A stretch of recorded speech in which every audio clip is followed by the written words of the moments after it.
भगत के लाज, अहो गौरी सुवन गणराज।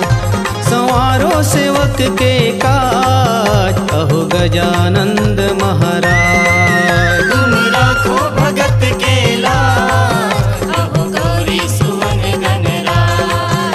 तुम राखो भगत के लाज, अहो गौरी सुवन गणराज। चार भुजाधारी है मुसवा सवारी, चार भुजाधारी है, चार भुजाधारी है मुसवा सवारी।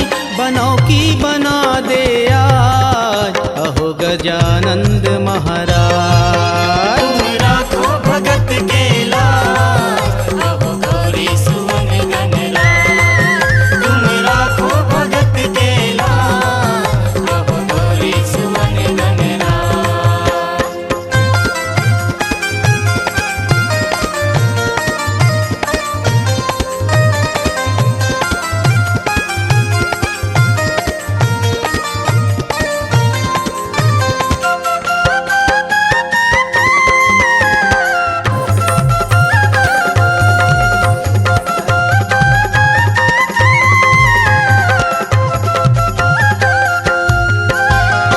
हे गणनायक विघ्न विनायक, चारु करन एक दंता।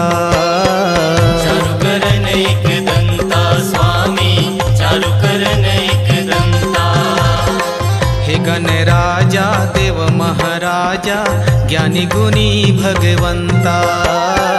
ज्ञानी गुणी भगवंता स्वामी, ज्ञानी गुणी भगवंता।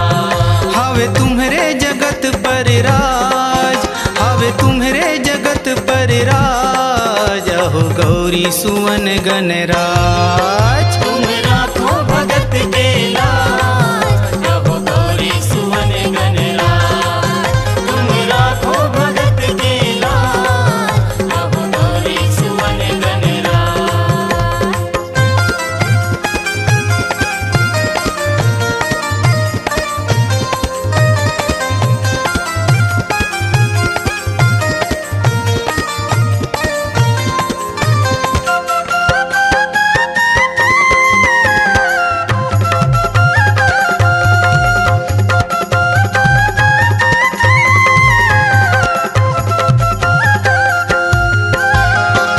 गणपति देवा करो नित सेवा, भोग लगाओ कलेवा। भोग लगाओ कलेवा स्वामी, भोग लगाओ कलेवा। स्तुति गावों में चरण मनावों में, तुला चढ़ावो जनेवा। तुला चढ़ावो जनेवा स्वामी, तुला चढ़ावो जनेवा। जन बिगड़े सकल सुर साज, जन बिगड़े सकल सुर साज, हो गौरी सुवन गणराज। तुम राखो भगत के लाज, अहो गौरी सुवन गणराज। तुम राखो भगत के लाज, अहो गौरी सुवन गणराज। चार भुजाधारी है मुसवा सवारी, चार भुजाधारी है, चार भुजाधारी है मुसवा सवारी। बनाओ की बना दे आज, अहो गजा